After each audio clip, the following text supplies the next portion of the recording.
Hello, hello, hello. You are tuning into another episode of The Wunderkind Show. Today's topic, Ravens and Bengals recap.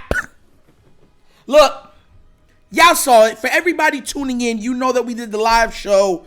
We had to sit through that horrendously called game by Ravens offensive coordinator Greg Roman. But water under the bridge, right? So let's break this down. What was going on in this game? What was going on? What we feel needs to change? How we feel like how we fare up against them? And listen, we're gonna get into the nitty gritty, but let me first go into the stats and everything else. So the Ravens, Anthony Brown attempted 44 passes. I just want to make sure everybody knows that. Not 25. Not 30. 44 passes. That's what he attempted. Okay, whatever. He only completed 19. He had 0 touchdowns, 2 interceptions, which could have been 4, and he had a fumble in the end zone. Now, I'm going to break down an entire stat line real quick before I go any further. Okay. I want to let this out for everyone to know. Okay? So, I'm not mistaken in what I said. There was a lot of fans that thought Demarcus Robinson was a legitimate okay number one. Do you understand why he's not now? Think about this real quick. Demarcus Robinson had 2 receptions for 24 yards. You would think, oh man, they didn't really target him. No, they targeted him 11 times. He only came down with the ball twice. He had a legit, this is by PFF, the ones that you love so much, 6 drops. The other ones were considered bad throws.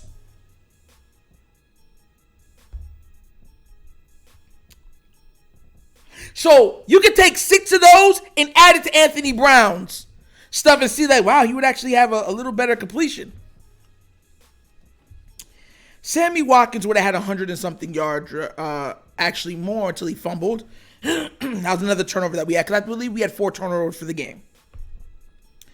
Anthony Brown had a fumble in the end zone, which to me wasn't even his fault. If we're going to be fair, it wasn't his fault. Ronnie Stanley got beat like a drum. You see, this is what I keep trying to tell people. It's like so frustrating. There was a 3-man rush. They got to the quarterback in about 2.2 seconds. 1 Mississippi. 2 Mississippi. Boom. Oh. That's what happened. No quarterback thinks that a 3-man rush is going to get to them that quickly. It is like that in Baltimore, though. Like I told everybody, the pass pro of this team is hot garbage. But, they let it go because they said, whoa, but they're great run blocking. Most of the time, if you're not controlling the game from beginning to end with running, that means eating up clock, gaining positive yards, then you have to be able to pass protect. That's just the way it is. Sorry about that. And our team is not good at it. So what you have is an offensive line that's poor in pass pro. You have an offensive line, or matter of fact, you have offensive weapons that can't catch the ball. And you have a play caller that's trying to prove that he can win and play a certain style with every quarterback not named Lamar Jackson, with the devoid of weapons roster that he has at his disposal. And I'm going to go even further with something. And I really want to say this because this is probably a bar. Why is Isaiah Likely not getting more targets? I need to know that. Oh, but we have Mark Andrews. Shut up. But those targets, Mark Andrews needs those targets. Shut up. Mark Andrews has 113 targets on the season. On the entire season, he barely has 800 yards receiving. He's been hurt for a lot of this season. Why not alleviate the pressure on your star tight end? You know, the guy that y'all say is a star, top 2, number 1 tight end. And have a guy that has shown that he can shoulder the receiving load. But I should be calm. I should be understanding to the plight, because these coaches know more than me. They're trying so hard. They're working so hard. You know, I finally understand why the courts don't allow common sense in courtrooms. They're like, we can't judge it. Because sometimes, no matter how obvious the truth is, people remain oblivious to it. We have 6, 7 tight ends. Did you see any fade routes into the end zone by any of them? Did you see them trying to single up lightly on the outside with any time in the game?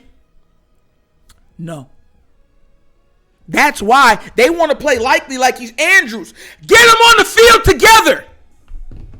And I just want to show this FYI, and I've said this already, Sammy Watkins is our best wide receiver. Even after the fumble, the egregious fumble that he did, he's our best receiver. You see it. He can make yards after the catch. He can make people miss. He can win one-on-one. Consistently, I might add. Demarcus Robinson dropped so many easy balls this game. He was smiling. Does that sound and look like the Raven way to you? I had people saying, oh, y'all should be happy. We're in the playoffs. Oh, my God. Why? Why do we have fans like this?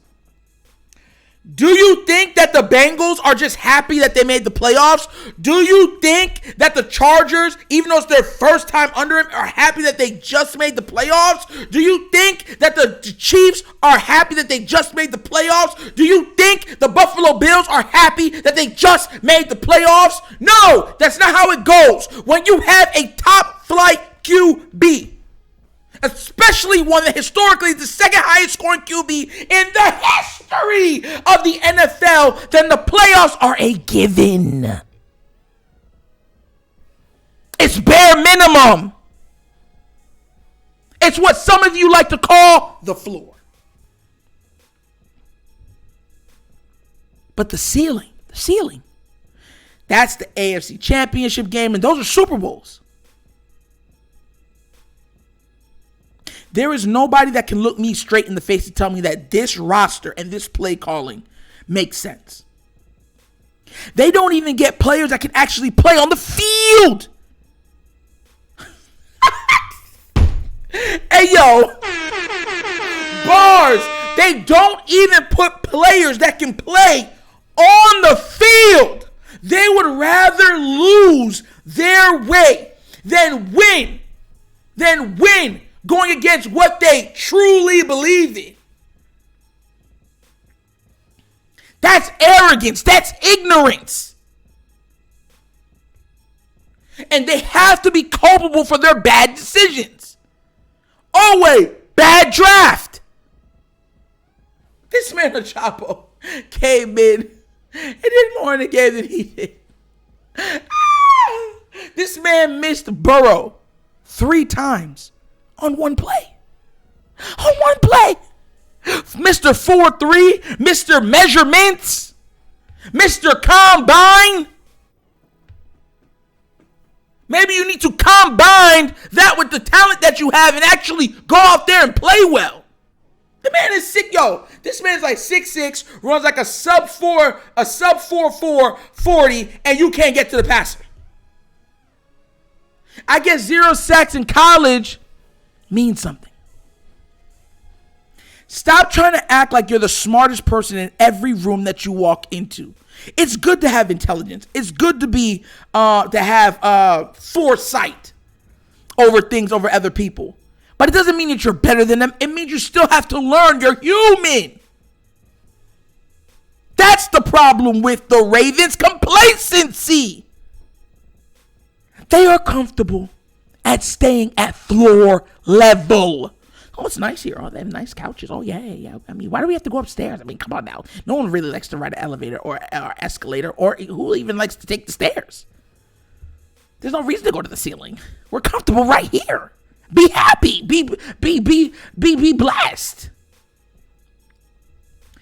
We were supposed to be in contention. I want you to understand this. When Lamar went down, we were 8-3, or something of that effect, right? Okay. We lost 4 games. 4. Hence why we are 10-7. If we would have won even 2 more of those games, we had a shot to be second in the AFC. And some of those games weren't even unwinnable, even with the poor lack or the lack thereof of offense. It was horrible play calling, horrible preparation, horrible situational awareness. Oh, and for anybody saying it's always Lamar that wants to go for it on 4th down, there you go. Because we went for it on 4th down, twice yesterday?